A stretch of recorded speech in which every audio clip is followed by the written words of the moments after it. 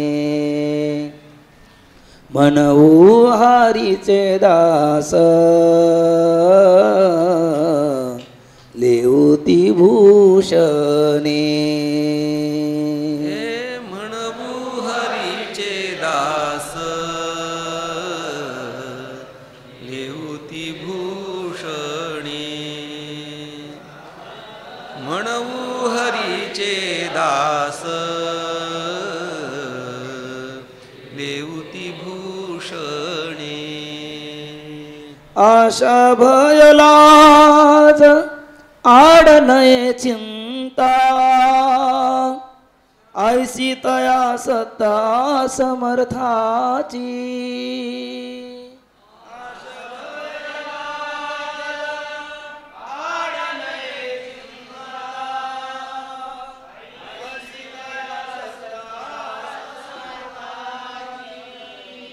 आशा भयलाज आड नये चिंता ऐसी तया सत्ता समर्थाची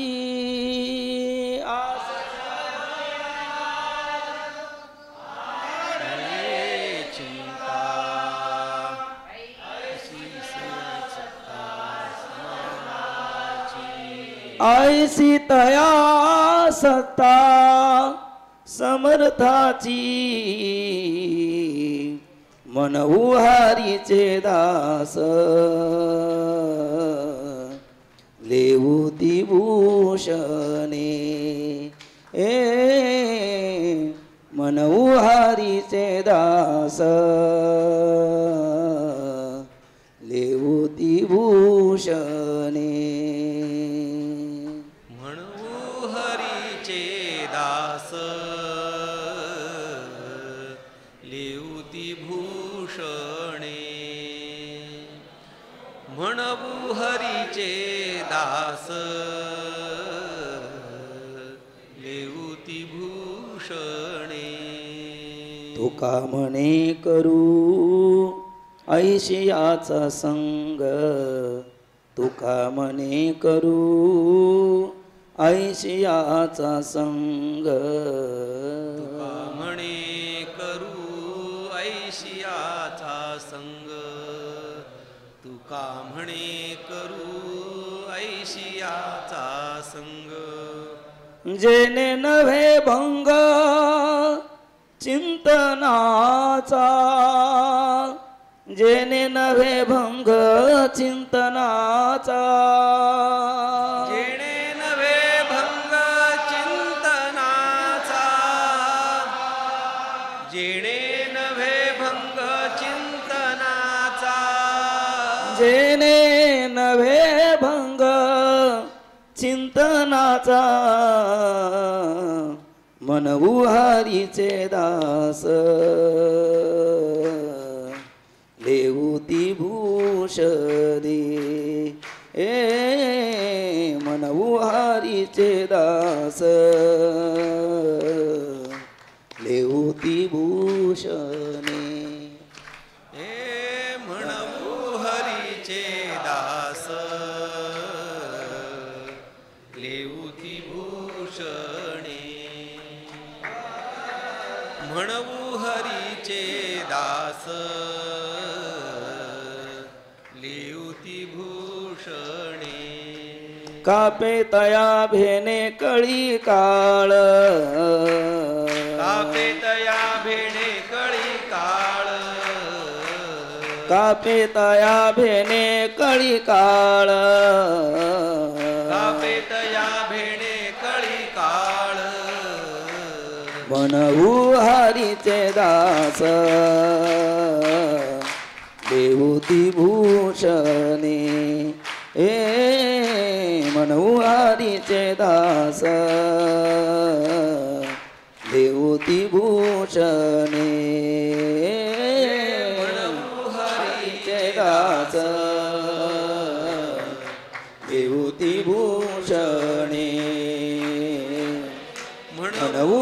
हरीचे दास विभूषणे ज्ञानदेव तुकाराम ज्ञानदेव तुकाराम ज्ञानदेव तुकाराम ज्ञानदेव तुकाराम ज्ञानदेव तुकाराम ज्ञानदेव तुकाराम तुकाराम तुकाराम तुकाराम तुकाराम तुकाराम पुंडलिक वरदार विठ्ठल श्री ज्ञानदेव तुकाराम. पुढील सत्र दुपारी ठीक 3 वाजता चालू आहे. प्रसाद घेण्याकरता राम मंदिराकडनं जायचंय. पास घेऊन